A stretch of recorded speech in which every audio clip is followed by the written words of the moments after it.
As we head into the new year, people living in some Nordic countries are preparing for something that would seem unthinkable. Sweden recently sent all of its citizens these are brochures on how to deal with a crisis or a war, and it includes information on how to take shelter during an air raid, for example.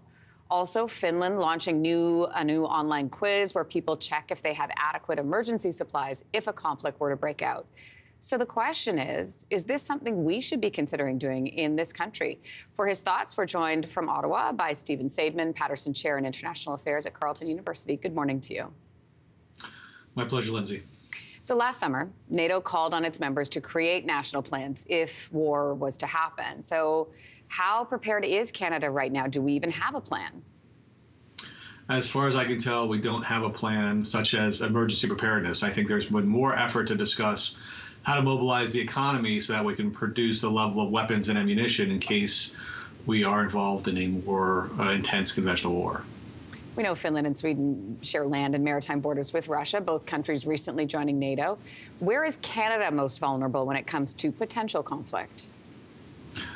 We're most vulnerable to cyber attacks, foreign disinformation attacks, things of that nature. We are not really exposed to the same kind of conventional threat that these other countries are facing. We're at really no risk of the Russians seizing islands or invading Canada.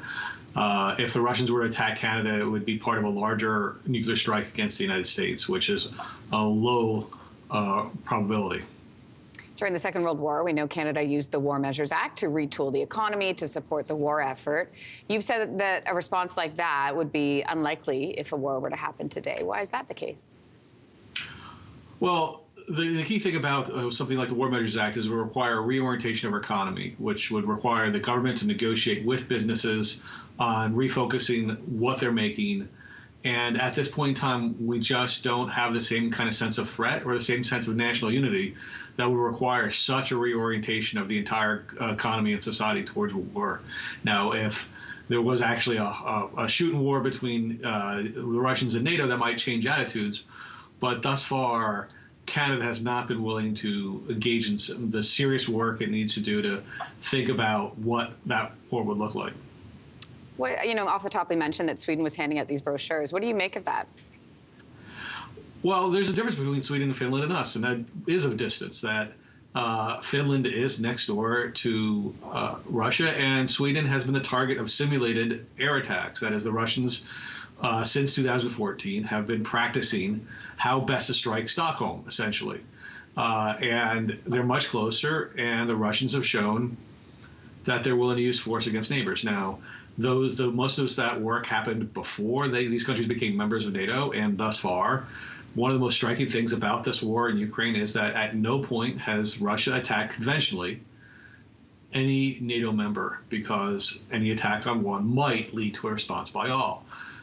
That's different from a hybrid attacks. We're seeing plenty of hybrid attacks. The Finns have just seized a ship that was cutting cables in the Baltic Sea, because the Russians have been doing that, amongst other things, to sabotage, essentially, NATO and its allies.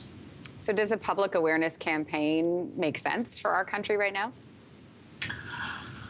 Well, I think the public awareness campaign should be about Russian threat, which is, again, disinformation, cybersecurity, things like that. I don't think we need to start telling Canadians how best to build bomb shelters or how to deal with bombing attacks. Again, it's so unlikely as to be dismissed.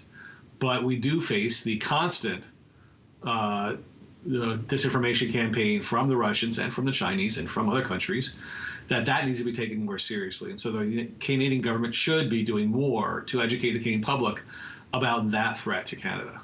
Well, Stephen Saidman, thanks for joining us this morning. Happy New Year. Happy New Year. If you liked that video, make sure to subscribe to the Your Morning YouTube feed, where you can find all kinds of new content posted every weekday morning.